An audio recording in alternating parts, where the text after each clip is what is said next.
Welcome to Scrum Positive. This is Vinod Narayan. Thanks for tuning in. Last 4 videos, we spoke about the core Agile values. And I was supposed to start with the principles, with Agile principles, 12 Agile principles. But in the meantime, I went online and I wanted to just search about Scrum. I wanted to see, what are people talking about Scrum? Scrum Positive was started to explore the positive side of Scrum. But you cannot explore the positive side of Scrum without acknowledging what are the negative feelings that people have about Scrum. So I went searched and I found there are people talking about why Scrum is not working, why Scrum is not the best thing, why Scrum is very difficult for them, and all those things. And I thought we need to address that before we even talk about principles and Agile and everything. And I want to dedicate this video just for that.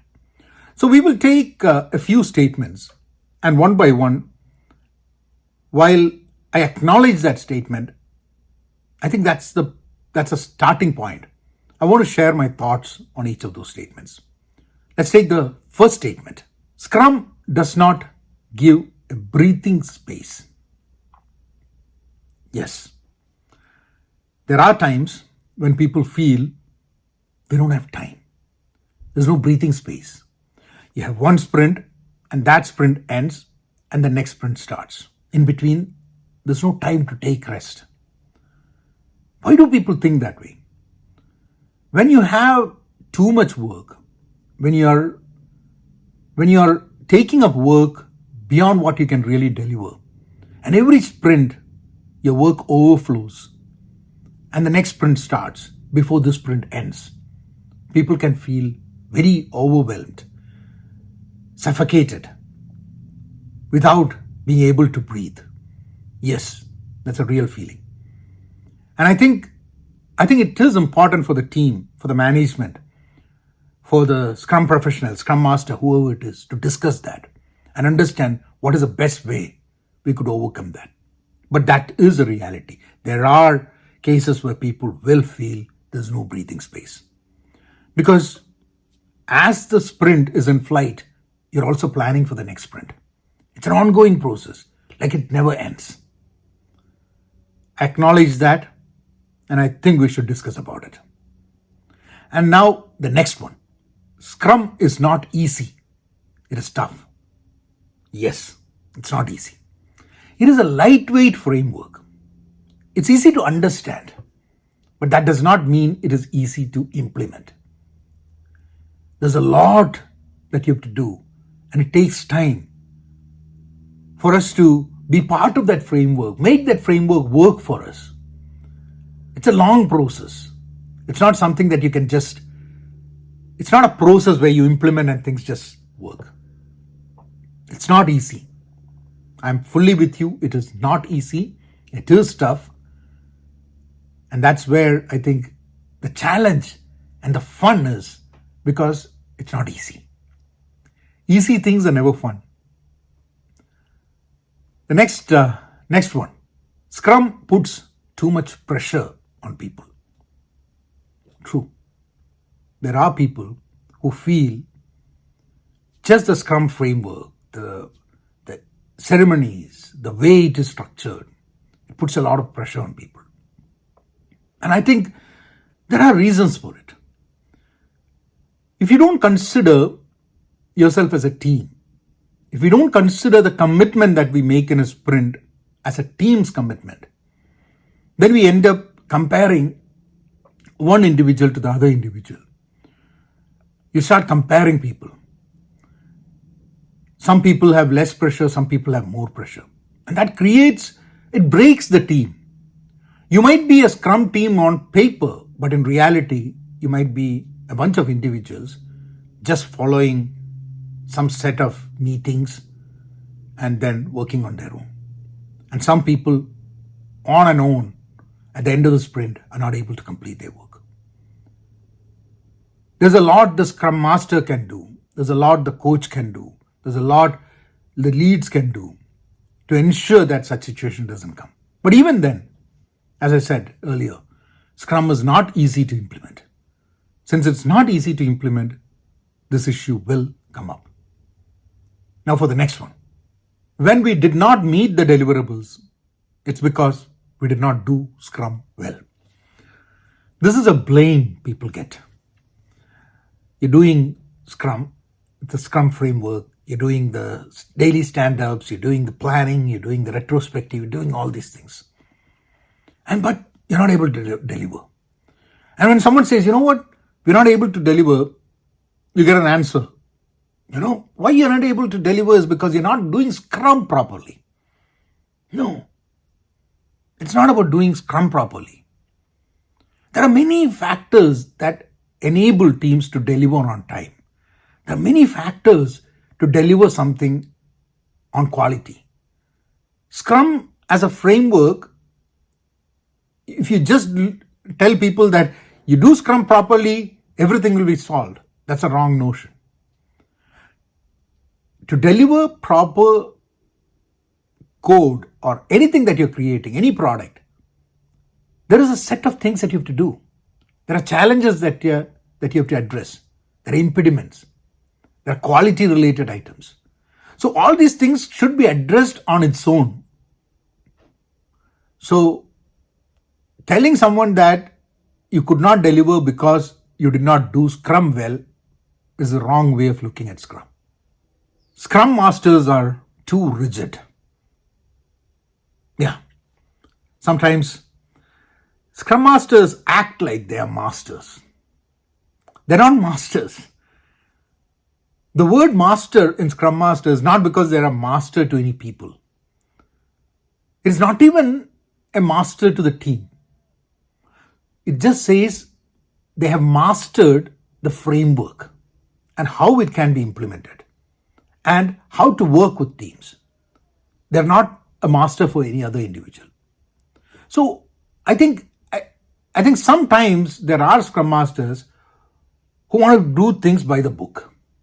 A developer or someone in the team comes to you and say, you know what, can't we do it in a different way?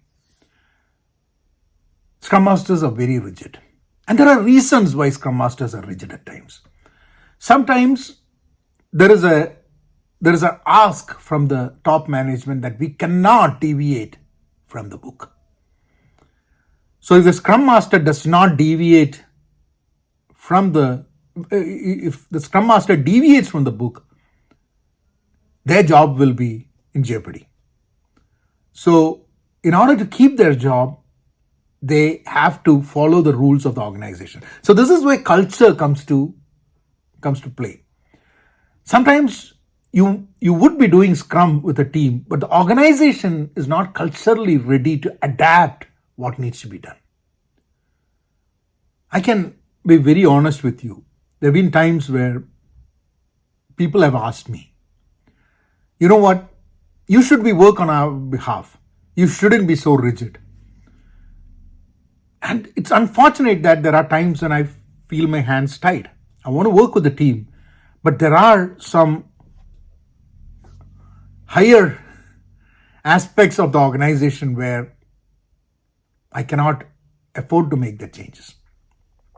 And it is painful. There is a conflict. But then I try talking to the people. Sometimes the team understands, sometimes the team doesn't understand. So it's not easy to implement. There's a lot of factors that come into play when you want to really make teams deliver efficiently without feeling pressured, without feeling that they don't have any breathing space and they're able to deliver what they commit. It's not easy. And I don't think Scrum Masters should be rigid. Yes, there should be a conversation. Like if someone says, we don't want to do daily stand-ups, I think there should be a conversation. Why? Why not? And I think that conversation is going to make us better team. And that's very important. Scrum Masters don't know their job. You are a Scrum Master when you get a certification is a wrong notion. Certification, and most of the people who have done the certification would know that Scrum certification is not easy, is not very difficult to get. It's an easy certification.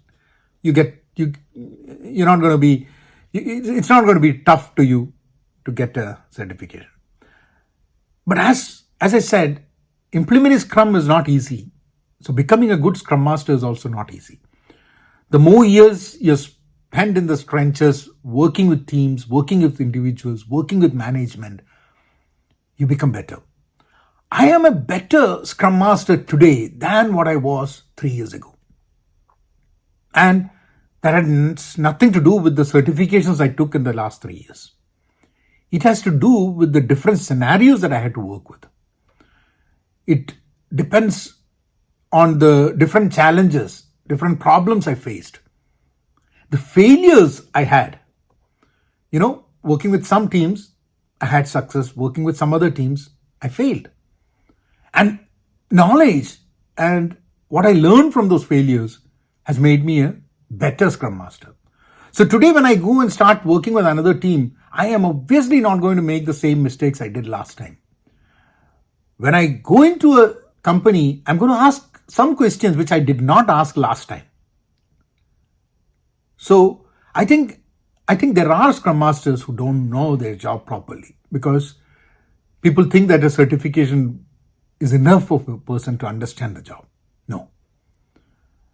If you ask me, when I say I'm a better Scrum Master today, I can tell you that 3 years from now, I'll be even better than what I am today.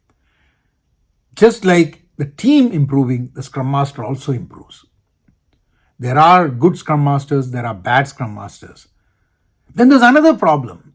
There are companies who just put people into the Scrum Master role without them asking for it, or without them really knowing what the role is. And it is something where you're setting people for failure. So there are a lot of people who kind of inherited the role of Scrum Master without wanting to be one. And you cannot expect those people to put their heart and soul into that role.